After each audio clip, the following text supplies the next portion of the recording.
Bonjour à tous, meilleurs vœux, bonne année 2025. Je vous fais une petite vidéo sur la Solo 667 suite à un problème qui m'est arrivé, c'est-à-dire en l'occurrence la fameuse bougie d'allumage Ducati hein, qui faisait de l'étincelle. On avait une étincelle à la bougie, mais apparemment la puissance n'était pas suffisante. Et apparemment, je grattais le carbu, mais ça venait apparemment de la bobine, hein. La tension devait être trop faible. Moi, je vois que ça. Attendez, je vais essayer pour que vous puissiez visualiser la référence. Voilà, c'est Ducati Energy 204 222. Voilà. Donc, l'idée, c'était de remplacer cette bougie par une bougie que j'avais en ma possession, dans ma réserve de pièces personnelle. Et j'ai décidé d'installer une bobine de Solo 651, voilà, que j'avais à la maison, hein, vous voyez, donc là, le branchement il est un petit peu sommaire hein, pour l'instant. Vous voyez, le fil de bougie avec une cause d'électricien. Il faudra sûrement rallonger ce câble, hein, parce que là, il va être malheureusement trop court. Pourquoi? Parce que bon, on voit que la sortie hein, de la bobine, elle est un peu...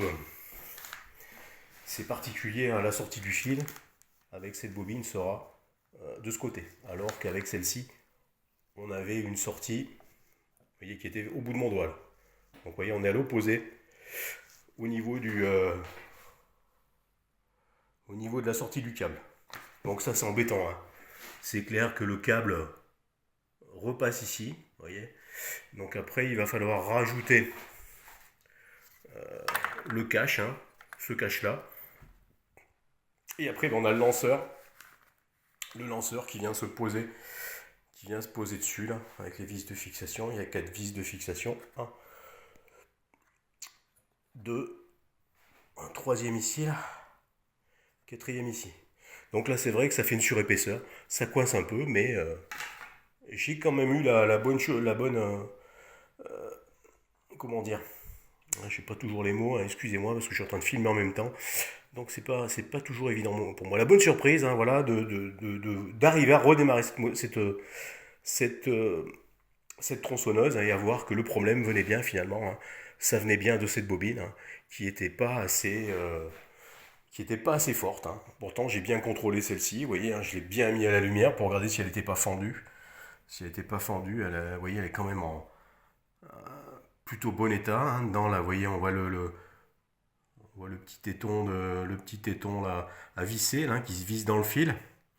Ouais, elle est plutôt en bon état, hein, cette bobine.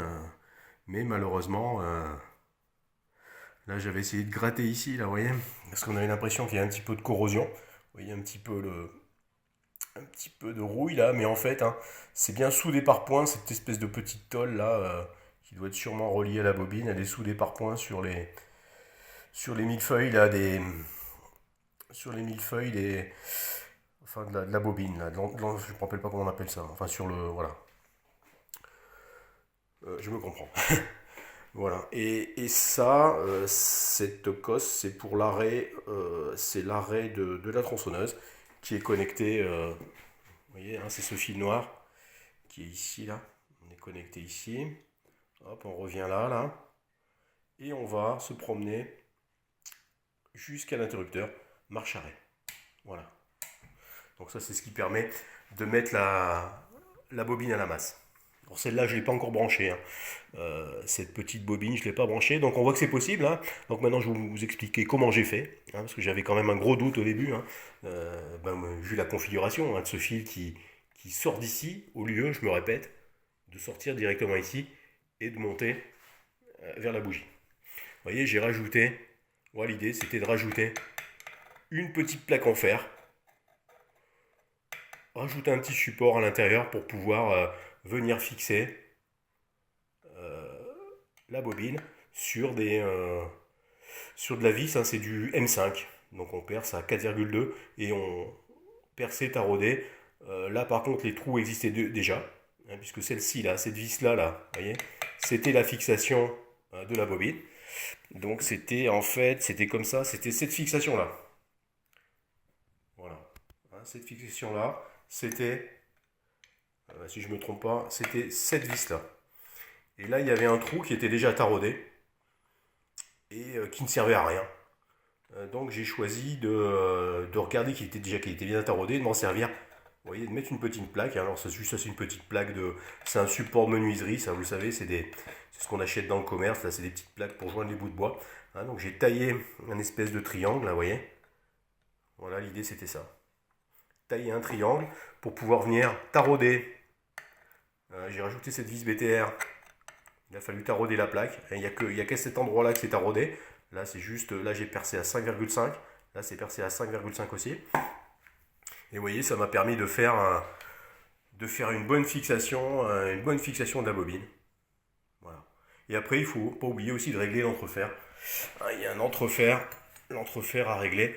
Donc moi, j'utilise soit des cales, des jauges d'épaisseur Falcom, mais j'ai vu que ça marchait très bien avec une astuce que j'ai vue sur internet. C'était un carton de boîte à chaussures. Vous voyez ce type de carton là.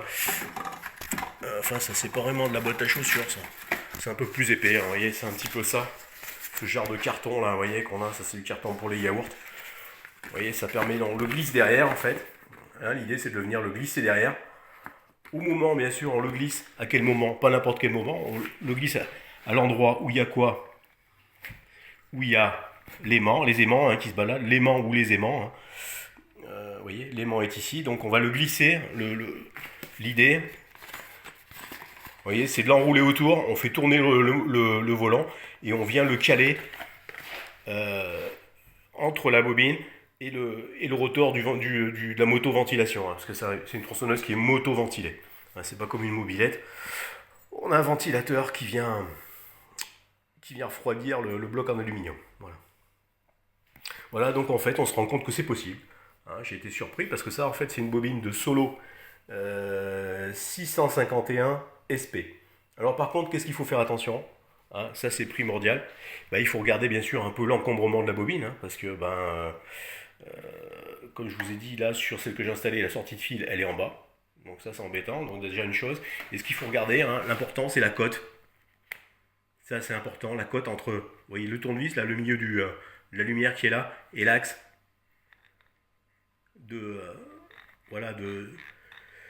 ici, là, à cet endroit-là. L'axe qui est ici, là, où là, ça va constituer avec le rotor l'entrefer. Ça, comme c'était similaire, j'ai dit, il n'y a pas de raison, que ça marche pas et que ça décale, mon allumage. Et finalement, après de longues heures, parce que faire une pièce comme ça, là, faire cette petite pièce là en acier, c'est assez long, c'est très très long. Et on se rend compte que ça marche et que ça démarre impeccable. Alors maintenant, il restera bien sûr à arriver à repositionner l'acier, rallonger le fil déjà. Il va falloir rallonger le fil, lui mettre un antiparasite, parce que là vous avez quand même un phénomène de propagation d'ondes électromagnétiques, puisque vous n'avez pas de masse autour, donc ça envoie des parasites un peu partout. Donc il faut mettre une masse autour de la bougie, là, autour de la connexion de la bougie. Mais voilà, apparemment ça pourrait fonctionner. Vous voyez? Ah non, ça c'est pas dans le sens. Voilà, en fait le sens est comme ça. Et puis en fait on a le fil noir là, vous voyez, qui vient se clipser. Le fil noir de l'arrêt moteur qui vient se clipser là-dedans, là, vous voyez. Et la bougie passe ici. Il va falloir trouver un moyen, vous voyez, de manière à ce que on puisse fermer la machine. Mais bon, ça a été fait, puisque j'ai été obligé pour la démarrer. J'ai pas mis de perceuse, j'ai bien remis le lanceur. On voit qu'on peut le faire. C'est possible. Vous voyez. Donc là, ça, il faudra éviter de mettre trop le fil côté rotor, parce que ça va tourner à des milliers de tours minute. Donc il faudra essayer de le caler peut-être plutôt par là, vous voyez. Le caler plutôt de ce côté. Vous voyez, on voit à l'intérieur que j'ai... là, il y a une petite patte avec un trou. Ça, je pense que c'est l'arrêt du moteur. Alors, je ne l'ai pas encore câblé. Il y a aussi là une petite cosse ronde. C'est peut-être l'arrêt moteur aussi. Je crois que ça va là-dessus. Je suis pas sûr. Il faudra peut-être que je regarde. Pour que je puisse... parce que pour l'instant, je l'ai arrêté avec le volet du starter. Une fois qu'elle était lancée, j'ai été obligé de la caler avec le volet du starter. Parce que bien sûr, si ça c'est pas raccordé, vous pouvez pas arrêter la machine. Alors un petit truc en plus, c'est que il a fallu quand même usiner un petit peu à la Dremel. Il a fallu creuser un petit peu, vous voyez ici là, les deux tétons de ces deux vis là. Cette vis là, ça faisait des espèces de tétons à l'intérieur, vous verrez sur la 662 ou la 662 ou la 667, ça fait une espèce de petit téton qui fait à peu près 1,5 mm. Donc avec la Dremel, je l'ai coupé, de manière à ce que, oui, en fait, la bobine elle soit bien horizontale, hein, parce qu'après, ben, il y a un décalage des plans, hein. Vous voyez, il faut que les plans, le plan de la bobine, le plan d'appui de la plaque, il soit décalé de la même manière. Vous voyez ce que je veux dire? C'est-à-dire que quand on va serrer cette vis-là, là, qui est une vis importante, hein, parce que c'est celle qui va bloquer la bougie, hein, qui est une vis déjà d'origine, qui se trouve à cet endroit-là. Il ne faut pas que la bougie elle se trouve un petit peu, vous voyez, décalée. Vous voyez qu'elle soit un petit peu dans un plan un peu différent. Vous voyez ce que je veux dire? Voilà, c'était ça la difficulté, c'est qu'il a fallu creuser. Il a fallu creuser un petit peu sous les vis, là, de manière à insérer à peu près une plaque. Elle fait à peu près 1,5 mm. Vous verrez, il y a des tétons là. On peut les bouffer d'1,5 mm. Elle passe un coup de perceuse, un coup de Dremel. Et voilà, de manière à ce que le plan de ces deux plans là soient bien alignés avec le plan du troisième téton qui est ici. Voilà.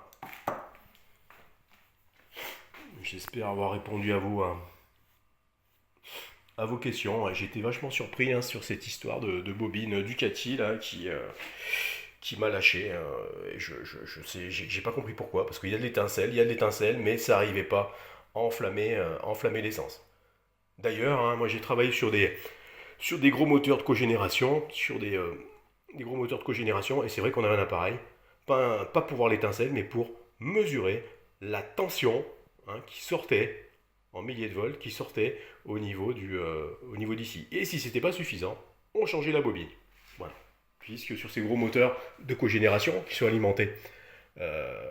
soient alimentés par du gaz, par du métal, eh bien on a des bougies, c'est un peu comme un moteur essence, on a des bougies avec des bobines. Voilà. Bonne journée à vous. Au revoir.